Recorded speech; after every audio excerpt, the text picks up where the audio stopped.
सहनावतु सहनौ भुनक्तु सह वीर्यं करवावहै तेजस्विनावधीतमस्तु मा विद्विषावहै। ॐ शान्ति शान्ति शान्तिः। समस्तजनकल्याणे निरतं करुणामयं नमामि चिन्मयं देवं सद्गुरुं ब्रह्मविद्वरम्।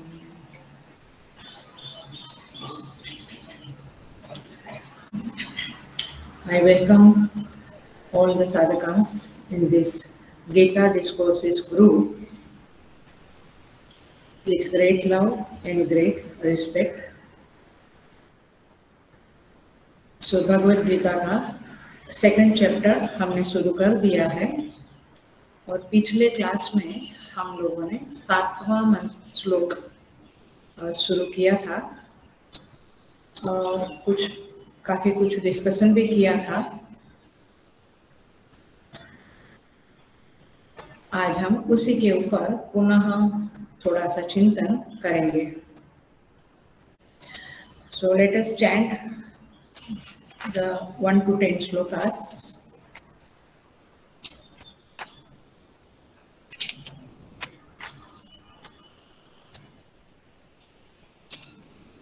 संजय उवाच तं तथा कृपयाभीष्टम् अश्रुपूर्णाकुलेक्षणं विषिदन्तमिदं वाक्यम् उवाच मधुसूदन।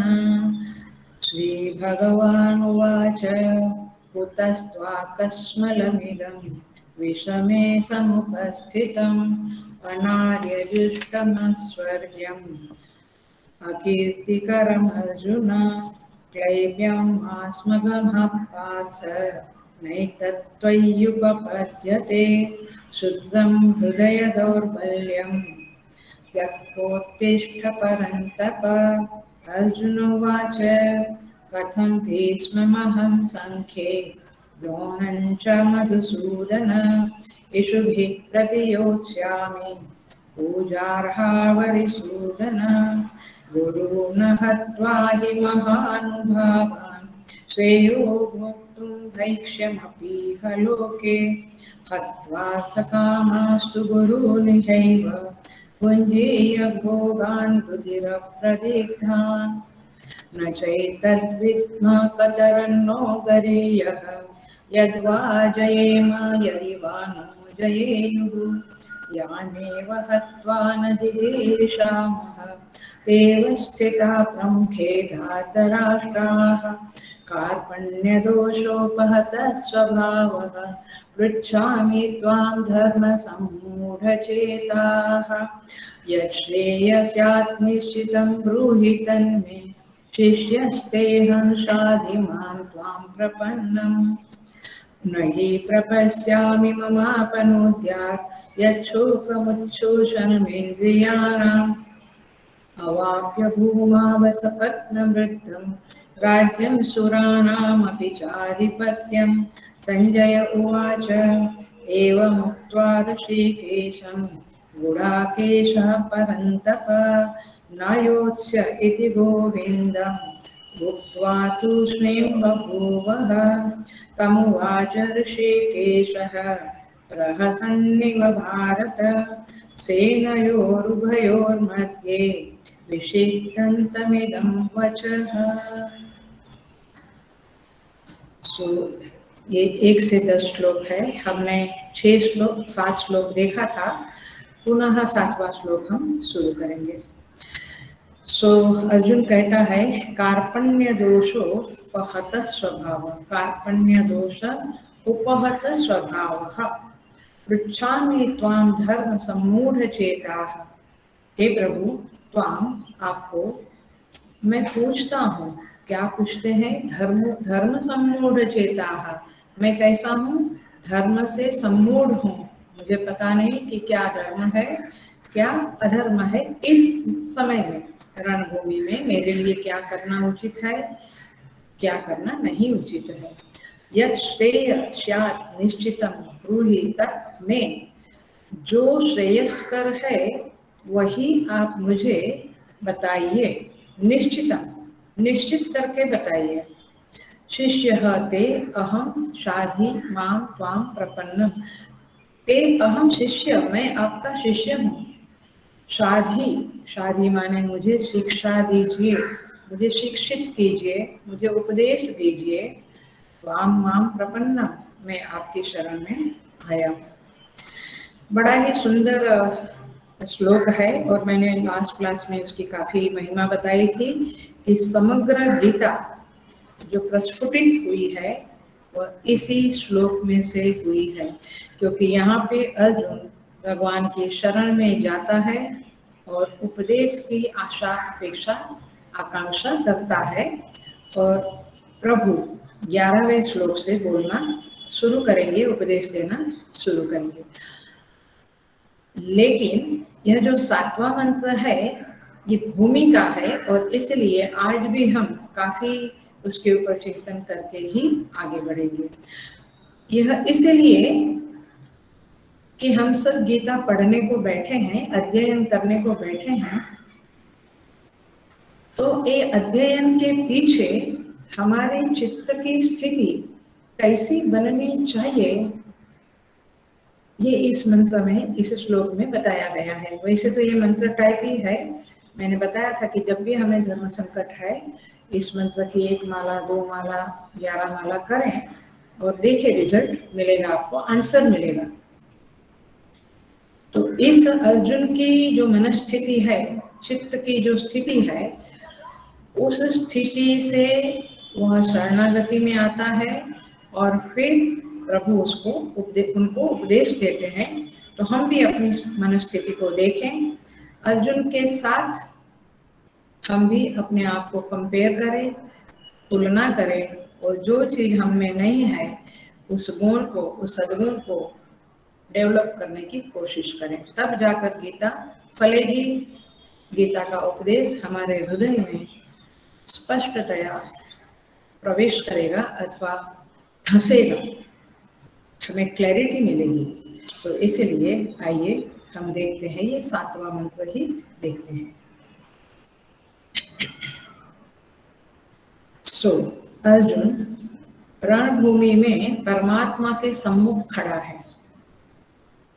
वह जो अपनी बातें कह रहा है, पूरे प्रथम अध्याय में 17वें श्लोक में बताया, वो सारा कुछ परमात्मा के सम्मुख होकर कह रहा है।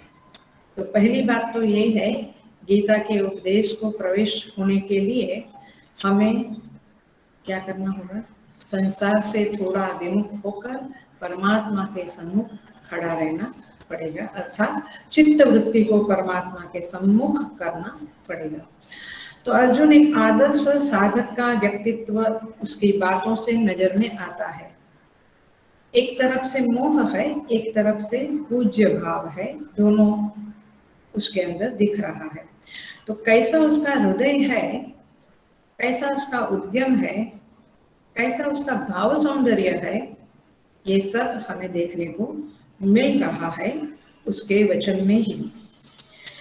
क्योंकि वो कहता है किम नो राज्येन गोविंद, very powerful expression of his personality. किम नो राज्येन गोविंद किम भोगे जीवितेन वा, प्रथम अध्याय में कहता है। येषाम अर्थे कांक्षितम नः राज्यम भोगा सुखानि च।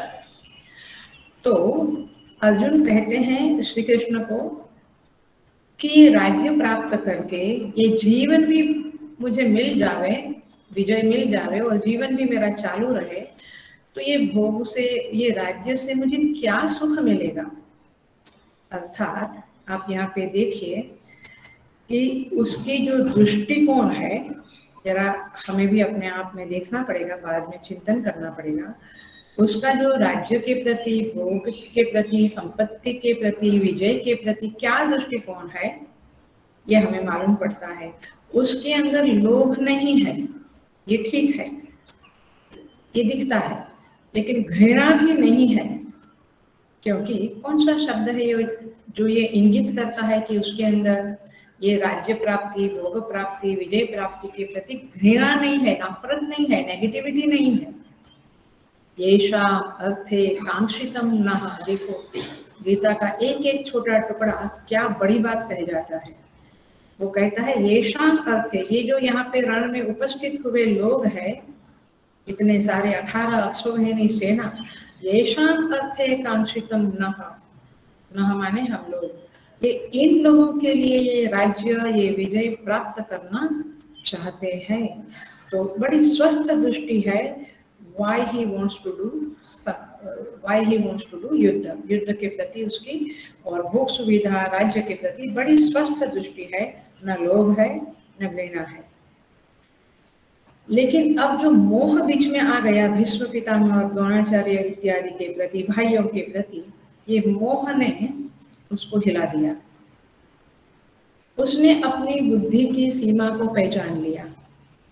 वो जान गया कि मेरी बुद्धि इस समस्या का सॉल्यूशन करने के लिए असमर्थ है, और तब जाकर इंसान का अहंकार शिथिल होता है और वह किसी महत के प्रति, पूज्य के प्रति, गुरु या संत के प्रति समर्पित होता है।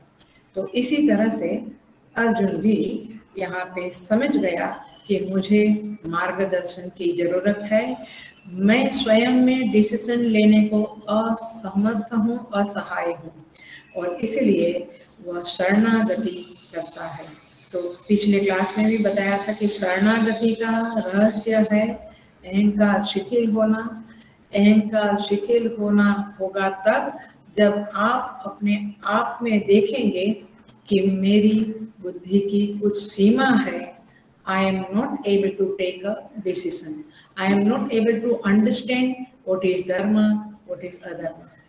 बहुत बार तो लोग सोए पड़े होते हैं, अधर्म करते हुए भी वे समझते हैं कि मैं धर्म करता हूँ, और उन्हें कभी अपने आप में इंट्रोस्पेक्शन करने को, क्वेश्चन करने को समय नहीं है, अथवा दे नेवर बॉदर। परंतु यह जागृत साधक है अर्जुन, और इसीलिए वो जान गया और भगवान की शरण में आ गया। तो जब इस तरह से कोई कंफ्यूज होता है और जाग जाता है, अहंकार शिथिल होता है, तब वह समर्पित होने को तत्पर होता है, और यदि पुण्यवान है, कृपा है ईश्वर की, तो सद्गुरु मिल जाते हैं, अन्यथा सद्गुरु की खोज करनी पड़ती है। Is it very clear?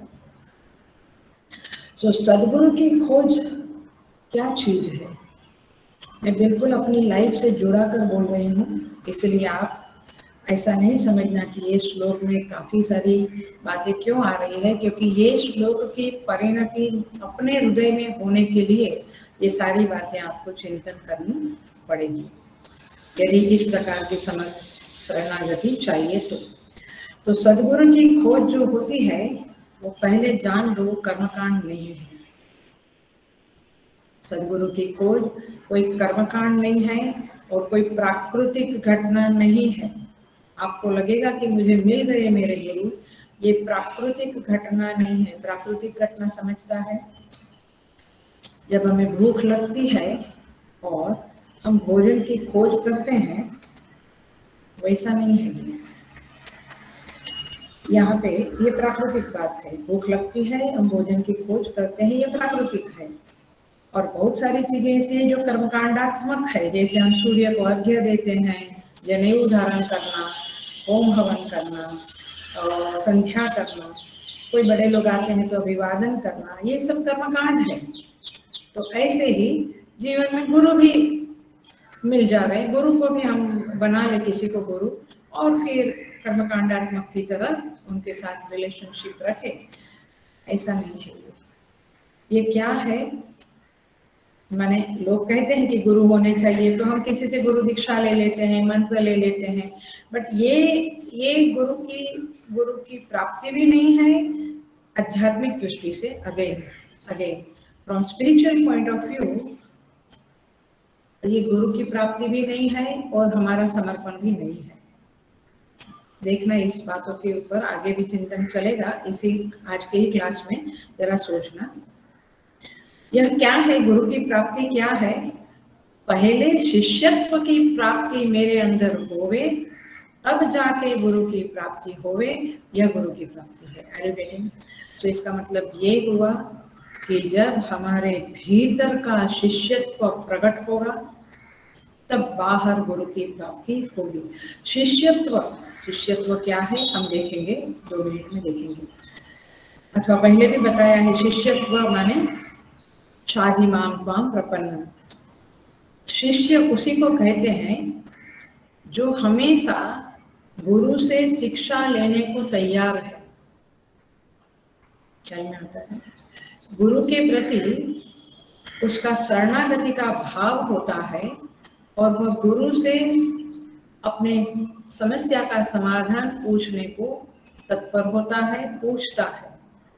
वो शिष्यत्व की प्राप्ति है और उसके प्रति जो भी आदेश दिया जाता है उसका वह पालन करता है, ये शिष्यत्व की प्राप्ति है। जनरली जो बना देते हैं ऐसे ही गुरु दीक्षा, गुरु मंत्र, जनरली बहुत बार हम गुरु की बात मानते नहीं है। वो एक पुरोहित जैसा या एक कर्मकांडात्मक टाइप का रिलेशनशिप हो जाता है, हम समाधानी हो जाते हैं। तो ये तो भीतरी विकास का परिणाम नहीं है। भीतरी विकास का परिणाम है शिष्यत्व का प्रागट्य और गुरु की प्राप्ति। देखिए कैसे होता है। ये सेकंड पॉइंट बोल रही हूँ, मैं पॉइंट बोलूंगी ताकि आपको भी ख्याल में आएगा कि कैसे ये डेवलप हो रहा है सब्जेक्ट। जब व्यक्ति साधक बनता है वो कैसे बनता है? या तो बचपन से माता पिता का हाथ पकड़ के सत्संग में जाता है, या घर में सत्संग होते रहते हैं, पूजा पाठ होते रहते हैं, तो कुछ न कुछ मंत्र दिया जाता है दादी माँ के द्वारा या कोई पुरोहित के द्वारा या गुरु के द्वारा। तो मंत्र जाप करते हैं, कुछ शास्त्र का पठन पाठन करते हैं, तो ऐसे साधक की यात्रा तो शुरू हो जाती है।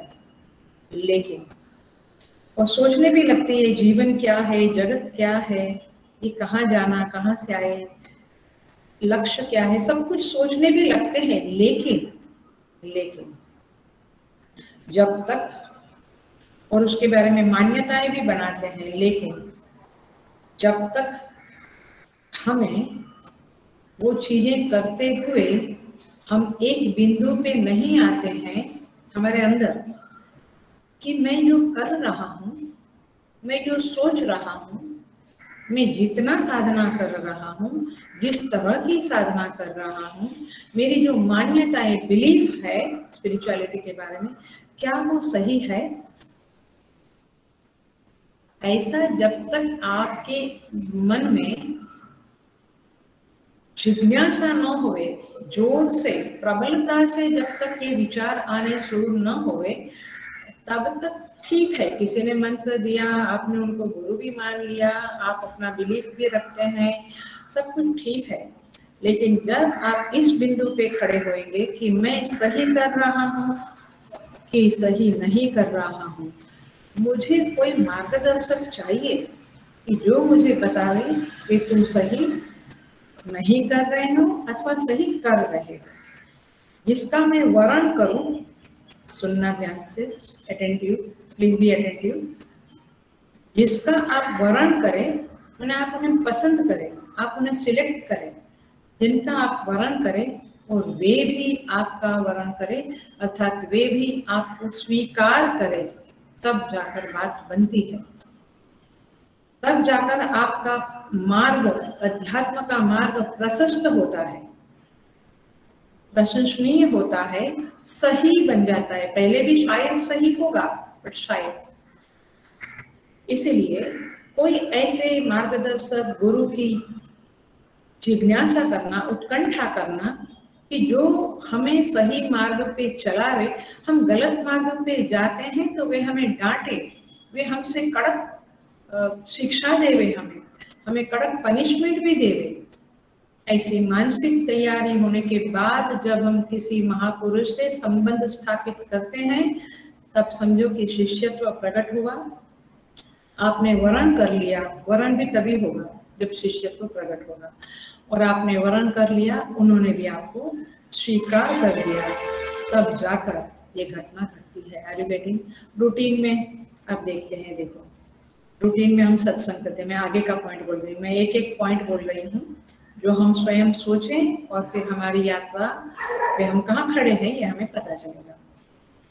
हम सत्संग करते हैं, हमें लगता है ये हमारे गुरु है, ये हमारे आचार्य है, बट सत्संग में और गुरु उत्पत्ति में, माने गुरु की प्राप्ति में, गुरु के संग में बहुत बड़ा फर्क है। ध्यान से सुनना। बहुत सारे सत्संग करते हैं, ऑनलाइन तो अभी बहुत कुछ हो गया है, इधर का उधर का सब कुछ ठीक है, वो सत्संग एक चीज है, but I let you know now, मैं समझाऊंगी कि कैसे सत्संग में और गुरु की प्राप्ति, गुरु की उत्पत्ति, गुरु का संग में फर्क है। सत्संग में क्या होता है, आप जिनका सत्संग सुनते हैं, आपने शायद उसका वरण किया है अथवा नहीं भी किया है। एम आई राइट? वरण करना माने उनको गुरु के रूप में मान लेना, स्वीकार करना, और आगे बात आती है उनके आदेशों का पालन करना, और आगे बात आती है यदि उन्होंने हमें डांट दिया, हमें कोई पनिशमेंट दे दी, हमसे कुछ रूखा व्यवहार किया, या हमसे जिस प्रकार का भी उनका बिहेवियर है, वर्तन है, उसमें डाउट ना रखकर, संदेह ना रखकर श्रद्धा रखना, ये गुरु की उत्पत्ति है। केवल सत्संग एक चीज है और गुरु संग, गुरु की प्राप्ति अलग चीज है। तो गुरु भी आपको स्वीकार करें तब जाके आगे ये संबंध स्थापित होगा। तो सत्संग में क्या होता है, सत्संग इज अ वेरी, आप भी समझ लो कि आप सत्संग करते हो तो सत्संग की अंडरस्टैंडिंग है जहाँ पे प्रभु की चर्चा हुए, उनके नाम रूप गुण लीला धाम की चर्चा हुए। यदि ये नहीं होता है फिर उसको सत्संग नहीं बोलेंगे, फिर जोक बोलेंगे, कथा बोलेंगे, मजा मस्ती, ये सब होगा। स्टोरीज एंड कथा are important, but with respect to प्रतिपाद्य क्या है। प्रतिपाद्य यदि परमेश्वर है तो फिर वो कथा, वो स्टोरी सबको सलाम है। तो सत्संग उसी को कहते हैं। रामचरितमानस में इसकी वेरी वेरी क्लियर डेफिनेशन है, जान लें। कहते हैं जेहि महु आदि मध्य अवसाना, जेहि महु आदि मध्य अवसाना, प्रभु प्रतिपाद्य राम भगवान। जिस सत्संग में बिगिनिंग में भी, मध्य में भी और एंड में भी प्रतिपाद्य राम है, माने प्रतिपाद्य कौन है, प्रभु भगवान है। अर्थात आपके चित्तवृत्ति को यदि आचार्य के वचन ईश्वर की ओर उन्मुख करते हैं तो वो सत्संग है। ईश्वर की ओर उन्मुख करना माने स्वयं की ओर भी उन्मुख करना। यदि आपके स्वयं के अंतर्मुखता की ओर उन्मुख करते हैं, वह यह करता है यह सत्संग, तो फिर वो सत्संग है। तो इसीलिए कोई भी चर्चा हो, जैसे अभी हम शरणागति की, अर्जुन की बात कर रहे हैं, but it leads you towards your inner atmosphere, towards your अंतःकरण, टुवर्ड्स योर अंतर्यामी, अंदर की वैल्यू सिस्टम या अंदर का मन, उसकी ओर देखने को यदि आपको मजबूर करता है तो वो सत्संग है। अथवा प्रभु की महिमा, उनके गुणगान होता है तो वो सत्संग है। 11 नंबर के श्लोक से तो प्रभु का ही वचन सुनना होगा, तो तब तो प्योरली वही होगा। तो इस तरह से ये सत्संग शब्द की अंडरस्टैंडिंग है। काकभूषुंडी जी रामचरितमानस में 7वें खंड में आता है, मैंने 7वें चैप्टर में आता है। काकभूषुंडी जी कहते हैं कि आप लोग मेरी आत्मकथा सुनो। क्यों? क्योंकि आप यदि मेरी आत्मकथा सुनेंगे तो आपको प्रभु के प्रति प्रेम उत्पन्न होगा।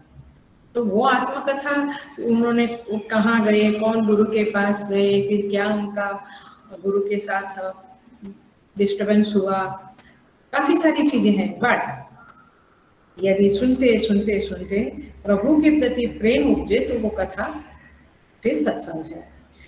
कहते हैं काकभूषुंडी जी, प्रथम जन्म के चरित अब, प्रथम जन्म के चरित अब कहूँ सुनहु विहगेश, विहगेश माने गरुड़, गरुड़ जी। कहूँ सुनहु विहगेश सुनि प्रभु पद रति उपजय, रति माने प्रेम, सुनि प्रभु पद रति उपजय मिट जाते मिट ही कलेश, और सारे क्लेश मिट जावे, उसे सत्संग कहेंगे। Are you getting the point? तो सत्संग ये चीज है, कुछ भी को सत्संग नहीं कह सकते हैं।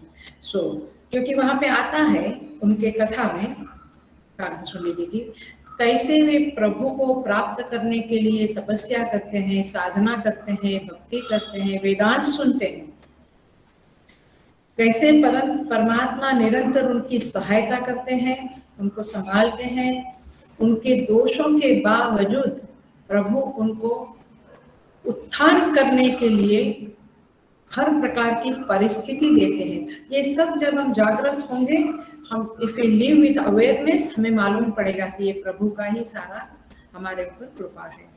तो इस तरह से सत्संग में यह चीज है कि वरण होवे, जिनका वरण हम करें वे हमारे गुरु होवे, माने वे उन्हें हम गुरु कहेंगे, वे हमें स्वीकार करें और हमारे ऊपर शासन करे। जब शासन का तत्व सम्मिलित होता है तब उसको गुरु कहते हैं, तब उसको वरण कहते हैं, और तब वह गुरु भी स्वयं को शासन करने के लिए अधिकृत समझता है और अपने को इस शिष्य के प्रति उत्तरदायी समझता है। समझ में आ रहा है? उत्तरदायी माने responsible, that I am responsible for this disciples साधना, उसकी उन्नति के लिए मैं जिम्मेवार हूँ और उसको शिक्षा देने के लिए मुझे अधिकार है। ये दो बात, हेलो, बहुत ध्यान से समझना ये बातें, नहीं तो बहुत सारे विभ्रम होते हैं। वह गुरु वह है जो अपने को अधिकृत समझता है। शिष्य के प्रति यदि वो डरता है, नहीं नहीं इसको बुरा लगेगा, या any other feelings are there, any other thinking is there, then it's not the right thing. वह अपने को शिष्य के प्रति उपदेश देने को, पनिशमेंट देने को अधिकृत समझता है, और at the same time he understands that I am responsible for this disciples progress. तब जाके शिष्यत्व की प्राप्ति हुई।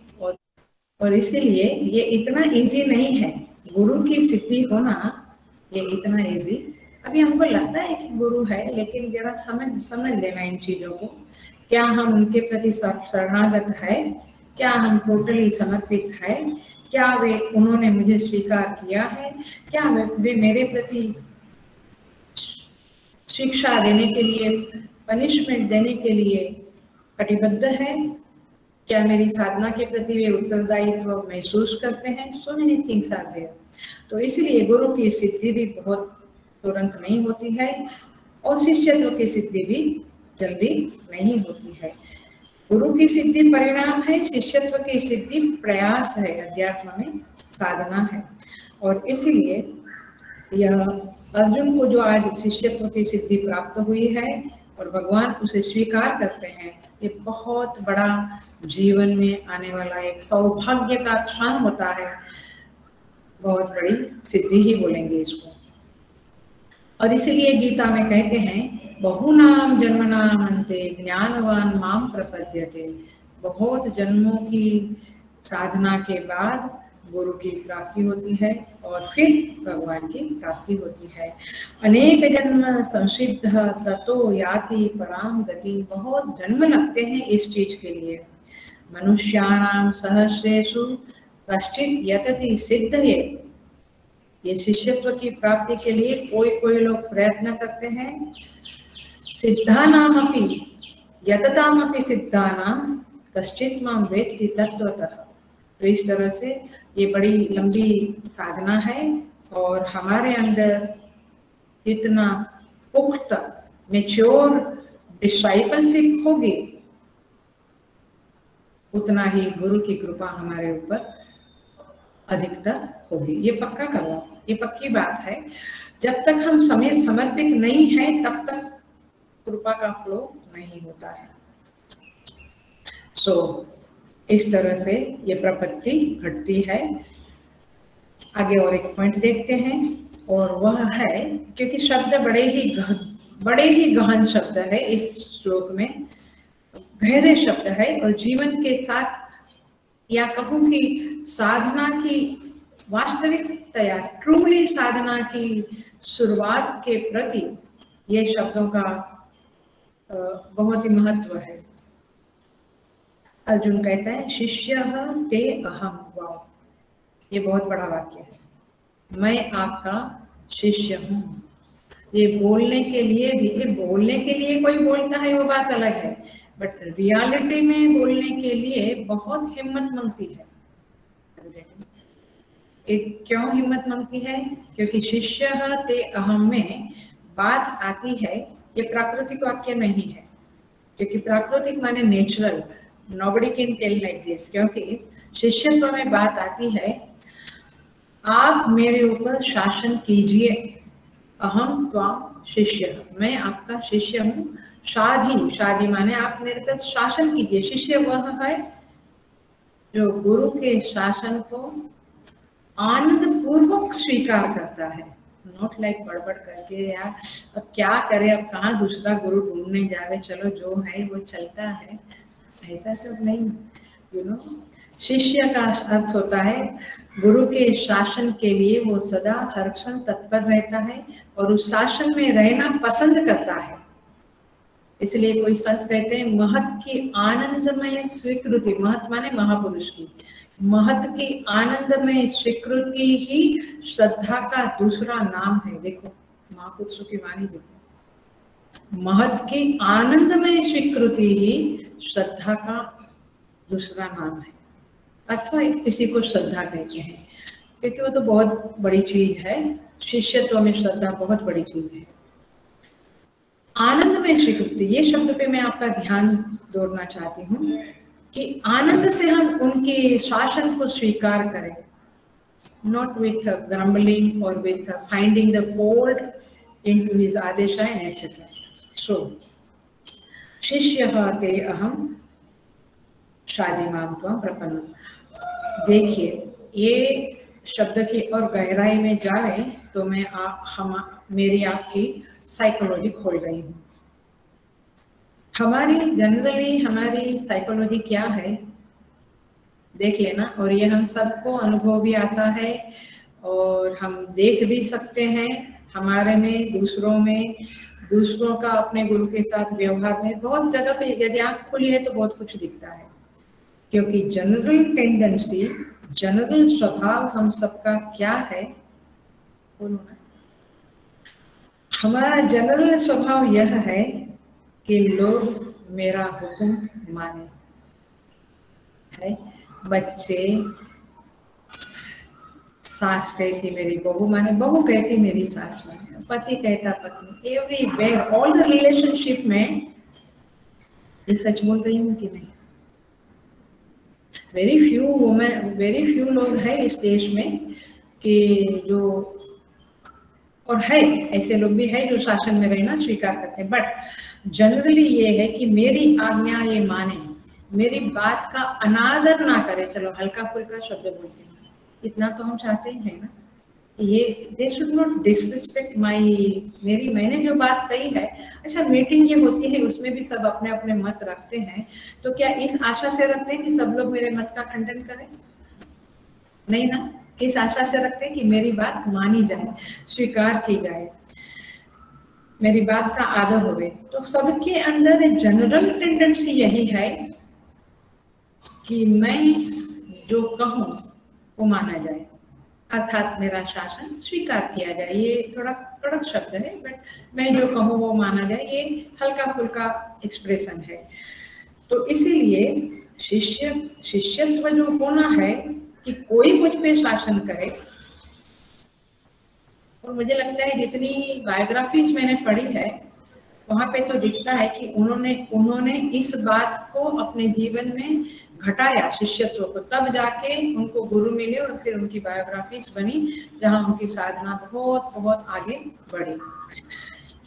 गोस्वामी तुलसीदास जी महाराज देखो कैसा कहते हैं स्वयं विनय पत्रिका में, अधिक प्रीति पूजाई वे, और ये महापुरुष कहते हैं, हाँ इसलिए मानना पड़ेगा, अधिक प्रीति पूजाई वे पर पूजी वे पर थोड़ी, कैसे देऊ नाथ ही खोड़ी। कहते हैं कि मेरी अधिक प्रीति तो इसमें है कि लोग मेरी पूजा करें, लोग मेरी बात सुने, लोग मुझे मेरी बात का आदर करें, मेरी बुद्धि का आदर करें, मेरी मान्यताओं को लोग स्वीकार करें, पर पूजी वे पर थोड़ी। लेकिन दूसरों की बात मैं मान जाऊं, दूसरों का बात का मैं आदर करूं, अथवा उनके शासन का, उनके कहने का, ये बहुत कम घटता है मेरे जीवन में, ऐसा गोस्वामी जी कहते हैं।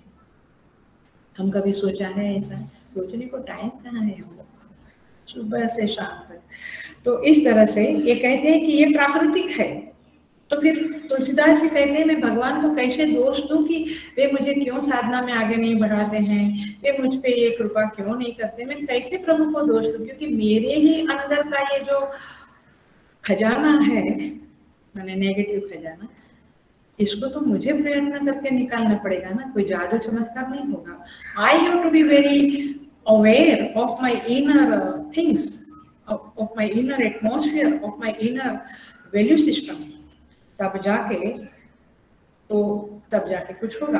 तो ये प्राकृतिक है कि हम ये चाहें कि लोग मेरी बात सुने, मैं लोगों पे शासन करूं, मैं लोगों के शासन में रहूं, ऐसा प्राकृतिक नहीं है।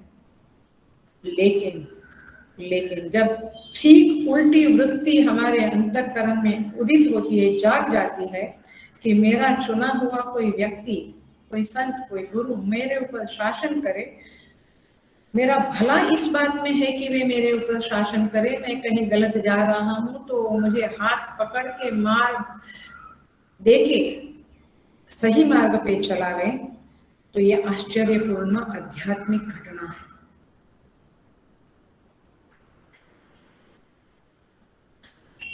और हम तो काफी पूरी जिंदगी 25-30 साल आश्रम में ही रहे। पहले गणेशपुरी में रहे थे, वहां तो ये चीजें बहुत देखने को मिलती थी। ऐसा शासन होता था कि कच्चे पक्के लोग होंगे तो भाग जाएंगे, बड़ा कड़क शासन था, और यहाँ पर भी शासन है। तो शासन में रहना एक चीज होती है, और जहाँ पे आनंद है, मैं मानती हूँ, मेरा पर्सनल कन्विक्शन है कि वहाँ आनंद है। शासन में रहने से आनंद है, शासन करने में तो इतना आनंद नहीं है। तो इसीलिए ये प्राकृतिक स्थिति नहीं है कि हम किसी के शासन में खुशी खुशी रहना पसंद करें, ये शास्त्रीय स्थिति है, ये ईश्वर की कृपा का फल है, ये गुरु की प्राप्ति की प्राथमिक जरूरियात है। और इसीलिए जब जीव के अंदर से मैं आगे बढ़ रही हूँ, आप समझते होंगे मैं एक के बाद एक पॉइंट के ऊपर बोल रही हूँ।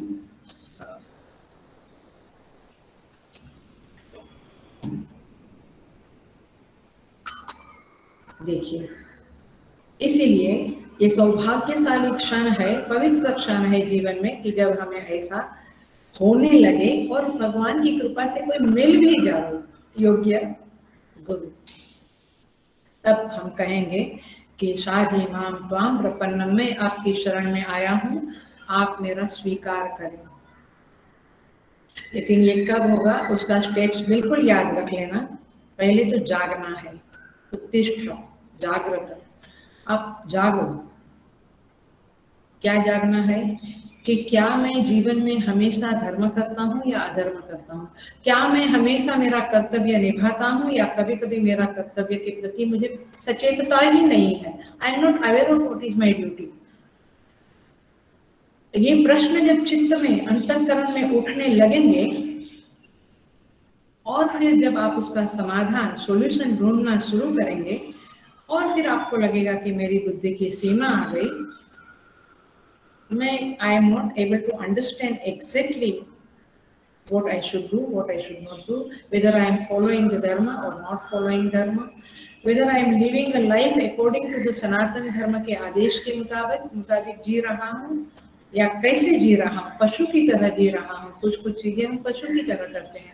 ये सब बातों पे जब हम जागृत होंगे, विचार करेंगे, बुद्धि की सीमा मालूम पड़ेगी, फिर अहंकार शिथिल होगा और गुरु की खोज, सदगुरु की खोज शुरू होगी। तब जाकर शिष्यत्व का प्रकट होना और गुरु की प्राप्ति होना घट जाएगा, साइमल्टेनियसली ही घट जाएगा, क्योंकि प्रभु तो राह देख रहे हैं कि कब तुम्हारे अंदर शिष्यत्व प्रकटे, और वे परिस्थिति निर्माण करके या किसी भी तरह से, so many ways are there for God, वो आपको गुरु की प्राप्ति करवा देगा। सो इस तरह से ये कार्पण्य दोषोपहत स्वभाव, ये कृपणता, ये कार्पण्य मैंने पिछले क्लास में क्या कहा था, याद होगा क्या कहा था?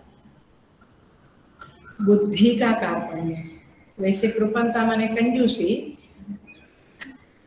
माने मेरे पास धन है, सपोज जगत के संदर्भ में, ना मैं उसको मेरे लिए यूज करता हूँ, उपयोग में लाता हूँ, ना दूसरों के लिए उसका उपयोग करता हूँ, तो उसको क्या कहेंगे? कंजूसी, कृपणता।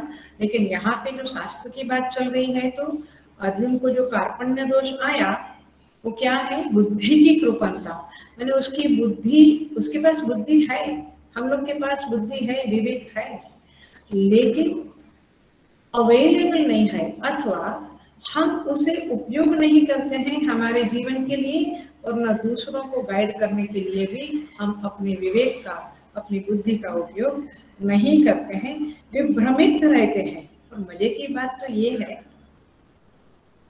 कि विभ्रमित होते हुए हम अपने को समझते हैं कि मुझे किसी प्रकार का भ्रम नहीं है। I am very clear in what I am doing, what I am thinking, what emotions I have, मेरा हेल्थ कैसा, मेरा अंतःकरण कैसा, सबके बारे में और ईश्वर के, जगत के बारे में मुझे कोई भ्रम नहीं है।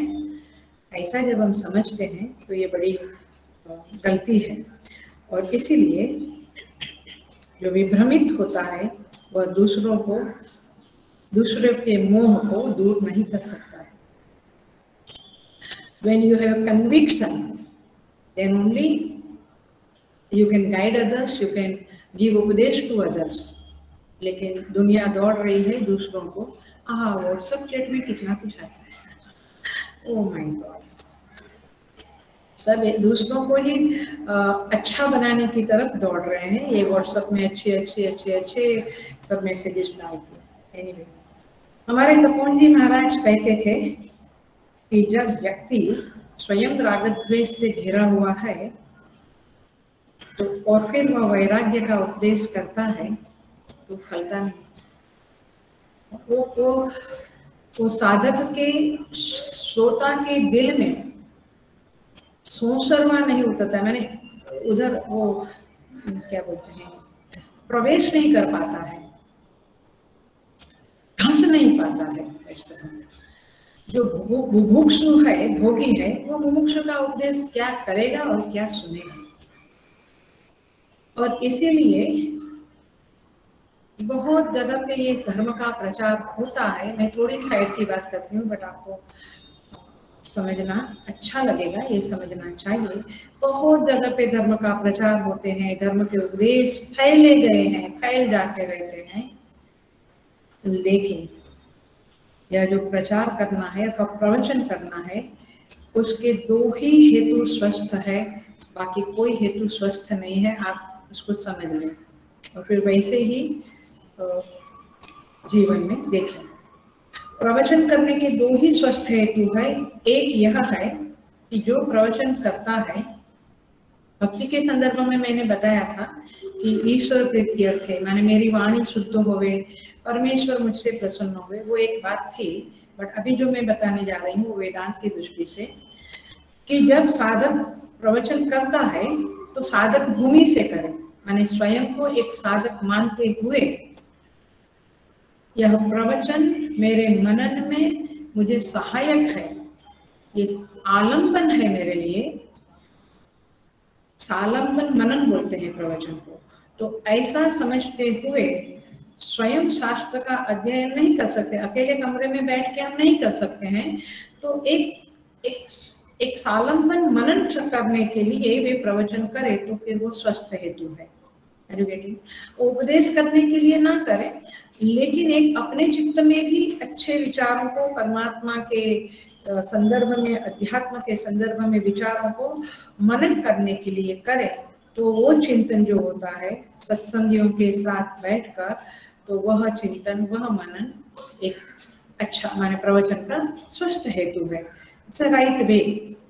और दूसरा आप समझते हैं कि जो पहुंचे हुए लोग हैं, ब्रह्मनिष्ठ लोग हैं, महान लोग हैं, शास्त्रज्ञ है, श्रोत्रिय है, वे केवल करुणा के कारण प्रवचन करते हैं। दो तरह के प्रवचनकर्ता होते हैं, तीसरे प्रवचनकर्ता को प्रवचनकर्ता नहीं कहते हैं। माने दूसरे कोई भी हेतु से प्रवचन किया जाए तो फिर वो प्रवचन फलदायी नहीं होता है इन अ वे।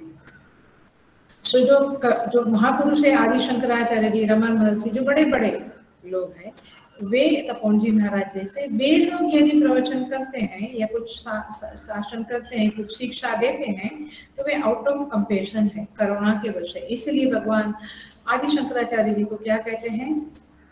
स्तुति स्मृति पुराणानाम आलयम करुणालयम नमामि भगवत्पादम, नमामि भगवत्पादम। तात्पर्य ये है कि यहाँ पे कहते हैं श्रुति स्मृति पुराणानाम आलयम करुणालयम नमामि भगवत्पादम वंदे गुरु परंपरा। आलयम करुणालयम, करुणा का आलय है, आलय माने करुणा का सागर है, तो उस तरह से प्रवचन करें वो अलग बात है।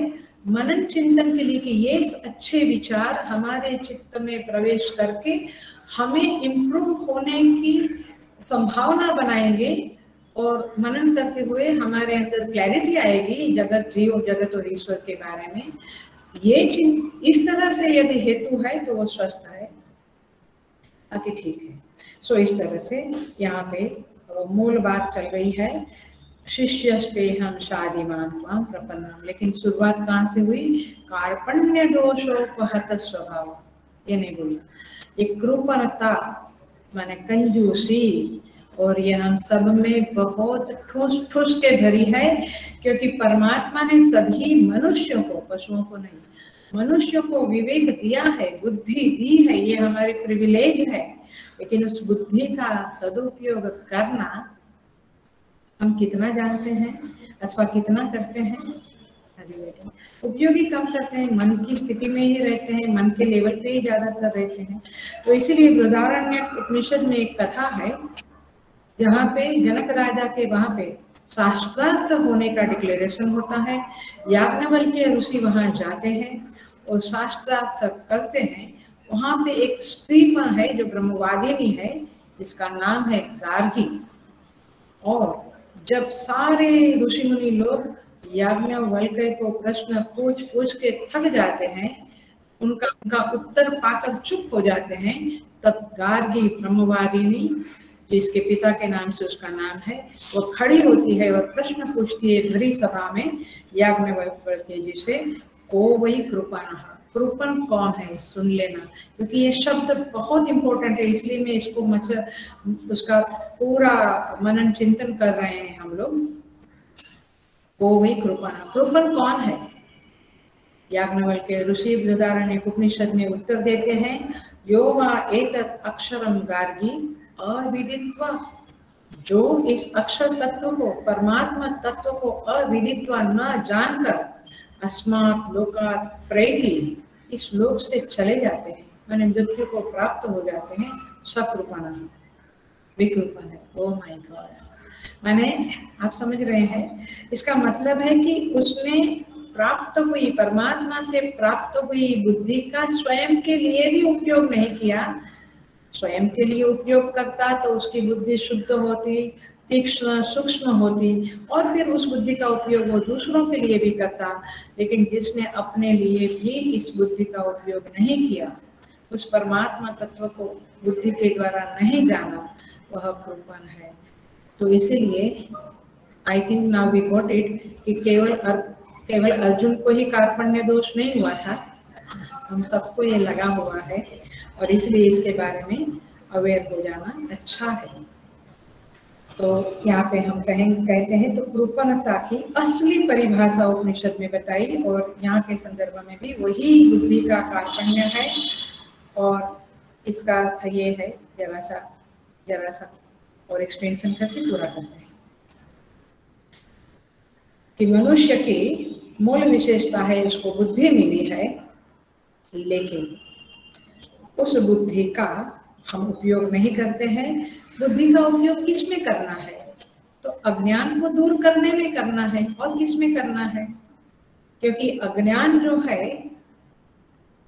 वो निवार्य है और बुद्धि जो है वो निवारक है। केवल बुद्धि ही हमारे अंदर के अज्ञान को दूर कर सकती है।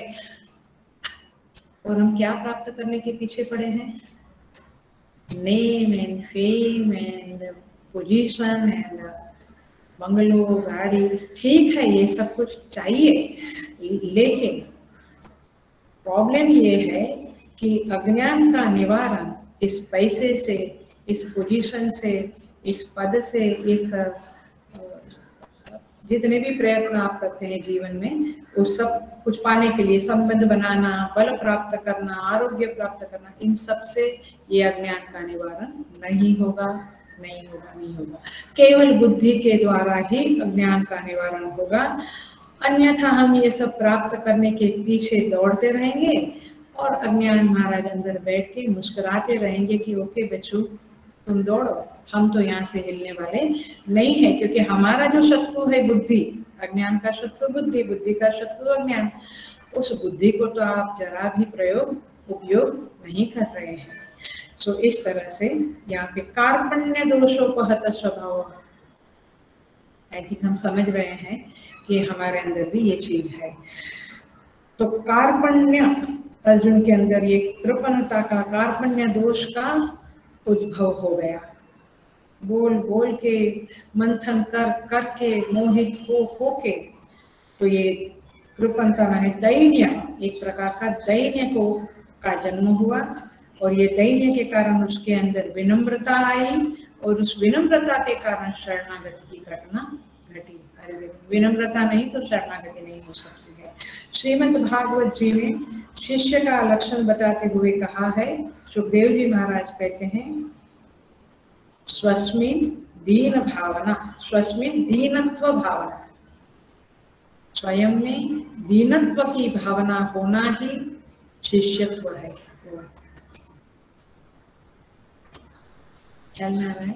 दीनत्व माने विनम्रता, मतलब जिसके अंदर स्वयं के लिए गौरव बुद्धि नहीं है, श्रेष्ठता की बुद्धि नहीं है, उसके चित्त में आई एम समथिंग, चलो आपकी रूटीन भाषा में बोल दो, आई एम समथिंग वाली भावना विद्यमान नहीं है, तो वो शिष्य बन सकता है।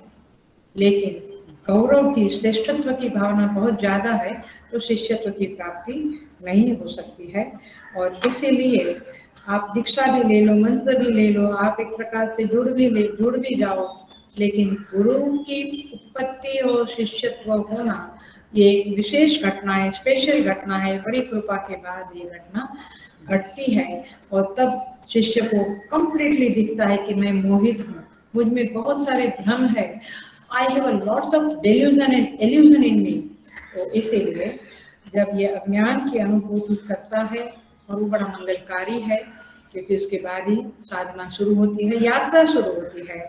और इसलिए ब्रह्म अनुभूति के पहले धर्म सम्मूढ़ता की, क्या कहते हैं, पृच्छामि त्वां धर्म सम्मूढ़चेता, ये धर्म सम्मूढ़ता की जो घटना है, ये जो अनुभूति है, वो होना जरूरी है। और इसलिए भगवान शंकराचार्य जी ने ब्रह्म सूत्र के अध्यास भाष्य में सबसे पहले अधिष्ठान का ज्ञान नहीं कराया, लेकिन भ्रम को बताया है। भ्रम के ऊपर भाष्य लिखा है। हम कहते हैं अरे भ्रम के ऊपर, हाँ उन्होंने भ्रम की चर्चा की है। भ्रम का स्वरूप ब्रह्म नहीं, हाँ भ्रम, डेल्यूजन, इल्यूजन। भ्रम का स्वरूप क्या होता है, इस पर दीर्घ भाष्य लिखा है। और इसीलिए यहाँ पे अर्जुन को जो मोह हुआ है और राइट मोह है, क्योंकि इसके बाद ही उसके अंदर क्लैरिटी आएगी, और इसीलिए प्रथम अध्याय को विषाद योग कहा गया। तो इस श्लोक के ऊपर हमने ऑलमोस्ट 2 क्लास में डिस्कशन किया। अब हम आगे बढ़ जाते हैं। 3 श्लोक छोटे छोटे हैं, इसको हम देख लेते हैं। 8वां श्लोक, श्रीमद् भगवद गीता 2nd चैप्टर, 8वां श्लोक।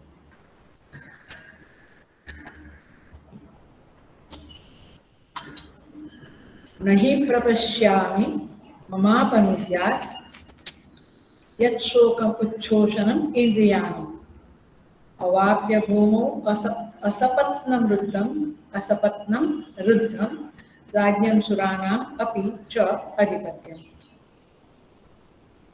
भगवद गीता की पदच्छेद की बुक यदि नहीं है तो जरूर लेना, क्योंकि संधि विच्छेद होगा तो शब्द स्पष्ट मालूम पड़ेगा, और शब्द स्पष्ट मालूम पड़ेगा तो भाव मालूम पड़ेगा। तो यहाँ पे कहते हैं क्योंकि भूमि में निष्कंटक अवाप्य भूमौ, भूमि में जो निष्कंटक भूमि है, असपत्नम रुद्धम, असपत्नम माने निष्कंटक भूमि, समृद्ध राज्य और सुरानाम अपि च आधिपत्यम, देवताओं का आधिपत्य भी मुझे मिल जावे तो मैं वो उपाय नहीं देखता हूँ जो मेरी इंद्रियों के सुखाने वाले शोक को दूर करे। वाह, क्या एक्सप्रेशन है अर्जुन का। I think that awareness is a very important thing. हमें अवेयरनेस होनी चाहिए कि मैं कितना सुखी रहता हूँ, कितना डिस्टर्ब रहता हूँ, कितना इरिटेट रहता हूँ, कितना मस्त रहता हूँ, या कितना सोया पड़ा रहता हूँ। सोया पड़ा मैंने नॉट रियली सोना, ऐसे ही अज्ञानता में जी रहा हूँ, मैं without any thinking and all that. तो अर्जुन यहाँ कहता है नहीं प्रपश्यामि, ये बड़ा ही डबल ट्रिपल अंडरलाइन करने वाला टुकड़ा है। नहीं प्रपश्यामि, मैं नहीं देखता हूँ। क्या नहीं देखता है अर्जुन? देखिए, मैं ऐसे साधन को नहीं देखता हूँ यत् जो मम शोकम अपनुद्यात, मेरे शोक का हरण करे। हम तो क्षणे रुष्टम क्षणे हृष्टम, कभी रुष्ट होते हैं, मैंने नाराज होते हैं, कभी खुश होते हैं, बस इसी में जिंदगी चली जाती है। लेकिन अर्जुन कहता है कि मेरे अंदर ये शोक है, उसको दूर करना है मुझे। हम भी जब डिसाइड करेंगे तो वो दूर होगा कि I don't want to be unhappy for a moment also. ये जब हम डिसाइड करेंगे तो हम अनहैप्पी नहीं होंगे। ये सब बातें अवेयरनेस की ही है फाइनली। मम शोकम अपनुद्यात्, या मेरे शोक को जो दूर करे ऐसा कोई उपाय मैं नहीं देख रहा, अर्थात आप मुझे बताइए। अर्जुन कहता है ये शोक बड़ा असह्य हो गया है प्रभु। क्यों? क्योंकि वो क्या करता है, उत्शोषणम इंद्रियाणाम यत् शोकम, यह शोक जो है वो मेरे इंद्रियों के तेज को उत्शोषण, शोषण कर रहा है, मेरे इंद्रियों के बल को सुखा रहा है। इंद्रियों का बल क्या है? वो अच्छा देखे, अच्छा सोचे, अच्छा माने उसकी इंद्रियों में जो ताकत है, देखना, सुनना, चखना, स्पर्श, ये सब जो भी शब्द स्पर्श रूप रसगंध, ये जो बल है इंद्रियों में, वो बल अभी, या कर्मेंद्रियों में भी वो बल मेरे अंदर अभी नहीं रहा है। मैं निर्जीव जैसा हो गया हूँ, अपहत बल हो गया हूँ। बल के कारण ही तो व्यक्ति कुछ कर पाता है, बट इस शोक ने मेरे बल को हटाया है। हम लोगों को भी इसका अनुभव है कि जब हमें शोक होता है तो जब लगता है शरीर में कुछ ताकत ही नहीं बची, ऐसा लगता है ना। तो कोई साधन मुझे दिखता नहीं है। अहम न प्रपश्यामि, मैं ऐसे किसी साधन को नहीं देख रहा हूँ। लेकिन क्या क्या साधन बताता है अर्जुन, किस क्या क्या है मेरे पास, कौन से साधन है, बट दो साधन आर इनवैलिड, वो काम के नहीं है। क्या? अवाप्य भूमौ असपत्नम रुद्धम राज्यम आधिपत्यम सुराना, माने मेरे पास सारी भूमि आ जाए, समग्र भूमि, पूरे भूमंडल का मैं राजा बन जाऊं, कोई प्रतिस्पर्धी न होवे, कोई विरोधी न होवे मेरा, सपत्नी माने विरोधी, असपत्न माने विरोधी न हो, ऐसी भूमि मुझे मिल जाए तो भी ये शोक नाम की चीज है ना, वो पीछा नहीं छोड़ेगी। नेपोलियन को कितना मिला, कितना राज्य, हिटलर ने कितना राज्य कमाया। शोक दूर होना ये एक चीज है। और ये कहता है अर्जुन, जो सही कहते हैं कि इससे मुझे अंदाज लगता है कि ये सारी चीजें मुझे मिले, इवन देवताओं का राज्य भी मिल जाए, मैं देवताओं का अधिपति बन जाऊं, तो भी मुझे नहीं लगता है कि मेरा शोक कुछ दूर हुए। मुझे कोई समाधान नहीं दिखता है इन चीजों में। अर्थात देखो, इसको मैं एक अच्छे वाक्य में बोलती हूँ जो आप जरूर नोट डाउन कर लेना। अर्जुन अब उस बिंदु पर पहुंच चुका था जहां उसे भासने लगा था कि व्यक्ति को परिस्थिति में विश्राम नहीं मिल सकता है। समझ में आ रहा है? व्यक्ति को परिस्थिति में विश्राम नहीं मिल सकता है। विश्राम का आभास हो सकता है, बट परिस्थिति मनुष्य को, व्यक्ति को विश्राम दे देवे, माने विश्राम में स्थित कर डाले, ये नहीं हो सकता है। चाहे कितनी भी अच्छी परिस्थिति हो, वह आपको विश्राम दे दे। विश्राम शब्द पता है? विश्राम का अर्थ होता है फिर कभी श्रम न हुए, उसको विश्राम कहते हैं। पुनः कभी श्रम की अनुभूति ही न होवे, उसे विश्राम कहते हैं। ऐसे रामचरितमानस में भी एक बहुत सुंदर वाक्य है, मैं भी याद आया तो बताती हूँ। उस विश्राम को साधक लोग चाहते हैं। तो अर्जुन का जो जिज्ञासा है, अर्जुन की जो बात है, वो वैराग्य से संपन्न बात है। किम नो राज्य न गोविंद किम भोगे जीविते न, माने उसके चित्त में वैराग्य है और वैराग्य से सनी हुई जिज्ञासा है कि अब मैं क्या करूं, मुझे कुछ रास्ता बताइए। तो वैराग्य से जिज्ञासा यदि अनुग्रहित नहीं होती है, संपन्न नहीं होती है, तो उसमें बल नहीं होता है और फिर वह व्यक्ति श्रेयाकांक्षी नहीं होता है, वो कल्याण की कामना नहीं करता है। Are you getting the point? जिज्ञासा एक अच्छी बात है, आपको मुझे भी जिज्ञासा होती है, जीव क्या है, जगत क्या है, बट यदि वह जिज्ञासा ईश्वर क्या है, मैं ईश्वर को कैसे प्राप्त करूं, कैसे प्रसन्न करूं, सब कुछ जिज्ञासाएं है हमारे अंदर, आत्मा क्या है, परमात्मा क्या है, लेकिन जिज्ञासा यदि वैराग्य से संपन्न नहीं होती है, नहीं मुझे तो एसी में बैठकर ही मेडिटेशन होगा, वो भी ठीक है, बाहर से ठीक है, लेकिन अंदर से डिटेच होना चाहिए। छोटी छोटी बातों में जो अटैचमेंट है वो वैराग्य की कमी बताता है। तो वैराग्य से जब संपन्न होगा व्यक्ति, तो उसकी जिज्ञासा में बल आएगा, ताकत आएगी, और फिर वह श्रेयाकांक्षी के रूप में, शिष्य के रूप में प्रकट होगा। और इसीलिए हमारे गुरुजन आचार्य लोग हमेशा कहते हैं कि थोड़ी तपस्या करो, सारी सुविधाओं के बीच में भी स्वयं को तपस में थोड़ा तपाओ, तब जाकर, तपस बहुत प्रकार के होते हैं, स्वाध्याय करना भी एक तपस है, लेकिन हम तो अगले क्लास तक बुक खोलते ही नहीं है, ऐसे ना हो।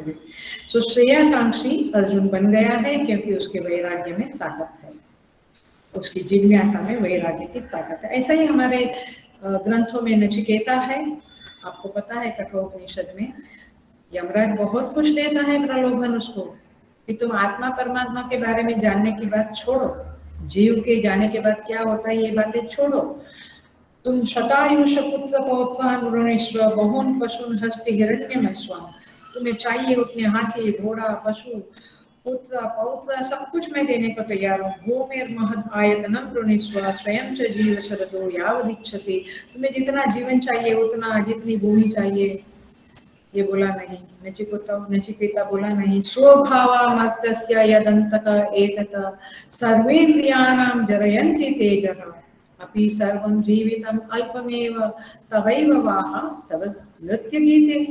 कह दिया स्वभावा, कल तक रहने वाले नहीं है ये, मतलब कि एक क्षणिक एक क्षणभंगुर है, और ये इंद्रियों के तेज को हरण करने वाले हैं ये भोग। हमें लगता है भोग, भर्तृहरि महाराज कहते हैं भोगा न भुक्ता वयमेव भुक्ता, हमें लगता है हम भोग रहे हैं, लेकिन भोग ही हमको भोग रहे हैं, हमारे इंद्रियों के तेज को हनन कर रहे हैं। तो इस तरह से नचिकेता भी कहता है तवेव वाहा तव नृत्य गीते, आपके सारे रथ नृत्य अप्सरा म्यूजिक आपके पास रखो हे यमराज, मुझे तो उपदेश दो कि ये आत्मा परमात्मा के बारे में क्या है। तो इसीलिए अब मैं मूल पॉइंट पे आती हूँ। मूल शब्द है इस श्लोक का, वो है नहीं प्रपश्यामि। अब पकड़ में आया क्यों है ये शब्द? देखता नहीं हूं, माने इस संसार में मैं समाधान नहीं देख सकता हूँ, ये संसार मुझे समाधान देगा ऐसा मुझे नहीं लगता है। अहम अपि न पश्यामि, मैं भी न प्रपश्यामि, मैं भी नहीं देखता हूँ। ये स्थिति आने के बाद ही शिष्यत्व की प्राप्ति होगी, शिष्यत्व फूटेगा, तब जाके किसी के शासन में रहकर उस सत्य को ढूंढने की, उस सत्य को प्राप्त करने की जिज्ञासा हो। और इसलिए प्रपश्यामि देखने की बात है, यहाँ भोगने वाली बात नहीं है, क्योंकि भोगेंगे तो जन्म जन्म से भोग रहे हैं हम लोग। लेकिन ये हमारा विवेक जागा नहीं कि ये हमारा समाधान, ये जगत हमारा समाधान नहीं कर सकता है। शोभन से शोभन परिस्थिति भी हमारा समाधान नहीं कर सकती है। नहीं तो बड़े बड़े राजा लोग सब कुछ संपन्न होते हुए जंगल में चले गए। क्यों? क्योंकि उन्होंने जान लिया कि ये सब चीजें समाधान के योग्य नहीं है। और इसीलिए ये जब समझ में आ जाएगा तो हम शिष्यत्व को प्राप्त करेंगे। और इसलिए नहीं प्रपश्यामि ये शब्द बहुत ही इम्पोर्टेंट है। हम आगे के श्लोक देख लेते हैं। एवं उक्त्वा संजय उवाच, अब संजय कहता है धृतराष्ट्र से, एवं उक्त्वा ऋषिकेशं गुडाकेश परन्तप न योत्स्येति गोविन्दं उक्त्वा तूष्णीं बभूवः। हे राजन, निद्रा को जीतने वाला अर्जुन अंतर्यामी श्री कृष्ण के प्रति इस प्रकार कहकर चुप हो गया कि मैं युद्ध नहीं करूंगा। न योत्स्यम इति, अब देखो कैसा कॉन्ट्रडिक्शन हो गया। गुड़ाकेश शब्द का अर्थ है गुड़ाकाया ईश, निद्रा का ईश, माने निद्रा का स्वामी। अर्जुन के अंदर निद्रा के ऊपर विजय था। और यहाँ पे संबोधन है गोविंद। गोविंद शब्द का अर्थ है गवाम विंदति इति गोविंद, जो इंद्रियों को जानता है, माने इंद्रियों के व्यवहार को जो जानता है। हम लोग कहते हैं ना, पता नहीं अंदर से कोई देख रहा है, मैं क्या बोल रहा हूँ, क्या सुन रहा हूँ, क्या कर रहा हूँ, वो अंदर से कोई देख रहा है, वो वही है जिसका नाम है गोविंद। और इसलिए जब आप गोविंदा गोविंदा बोलते हैं तो बाहर मत झांको, अंदर बैठा है वो, और वो देख रहा है, वो सुन रहा है। और इंद्रियों में जो सामर्थ्य आती है वो भी उसी के कारण आती है। इसलिए उसका नाम है गोविंद। गो माने इंद्रिया, उसका बहुवचन है गवाम, और विंदति माने जानना।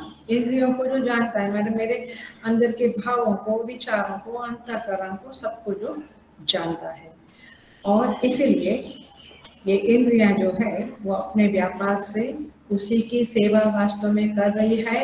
ये तो हम मूर्ख है कि हम सोचते हैं कि इंद्रियां मुझे जाकर बाहर जाकर विषयों के भोग लाकर देती है। वो हमें नहीं देती है, वो जिसकी दासियां हैं, उसके जो स्वामी है परमात्मा, उसी को देती है। हम केवल भोगने का नाटक कर रहे हैं और भ्रम कर रहे हैं कि हम भोग रहे हैं। दूसरा शब्द है ऋषिकेश, ऋषि का नाम इंद्रियाणाम ईशः।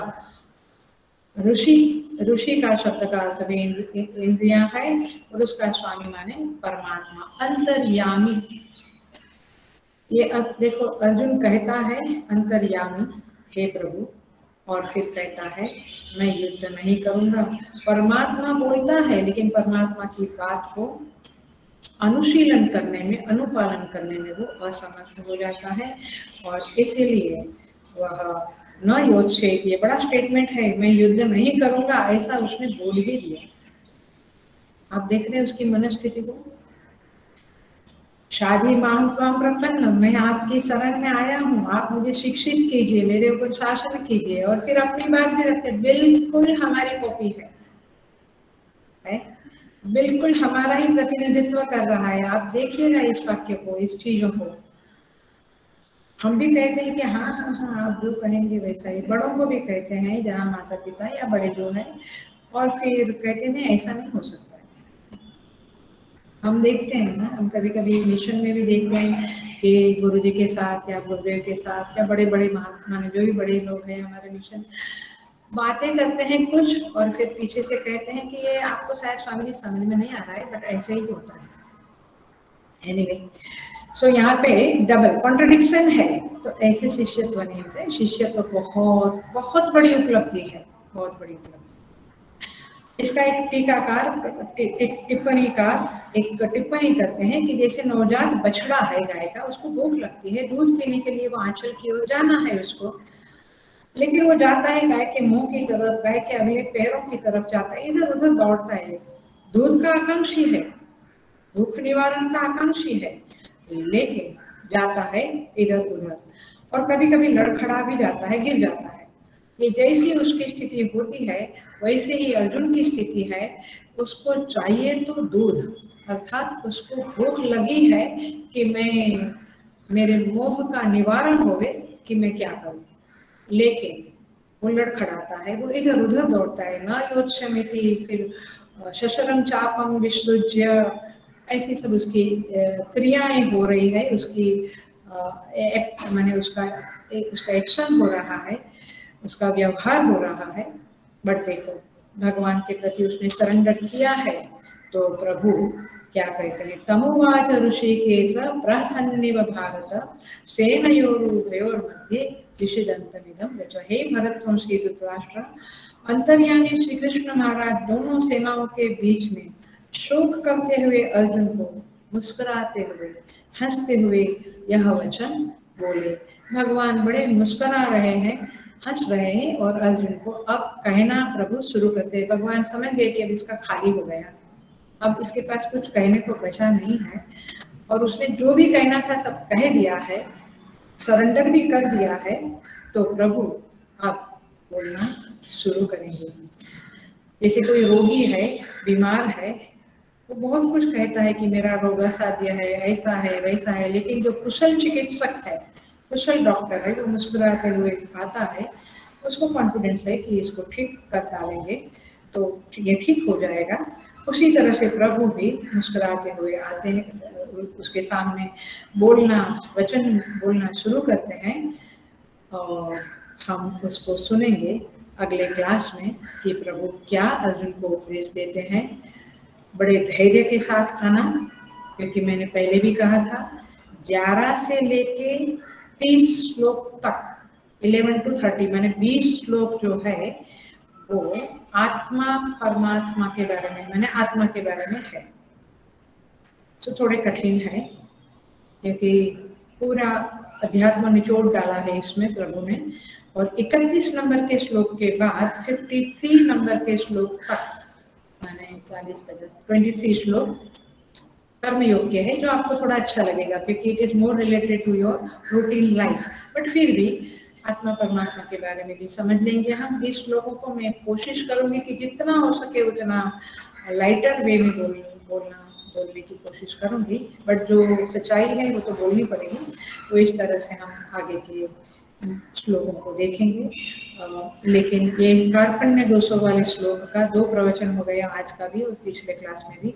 आप उसके ऊपर बहुत मनन करना, और हम सब लोग अपने अंदर पक्के शिष्यत्व को, शुद्ध शिष्यत्व को प्रकट करने की कोशिश करेंगे। प्रभु हमें सामर्थ्य दे, कृपा करे, यही प्रार्थना करते हुए आज के क्लास को विराम करते हैं। ओम पूर्णमद पूर्णमिदं पूर्णात् पूर्णमुदच्यते पूर्णस्य पूर्णमादाय पूर्णमेवावशिष्यते। ओम शांति शांति शांति। हरि ओम। श्री गुरुभ्यो नमः। हरि ओम।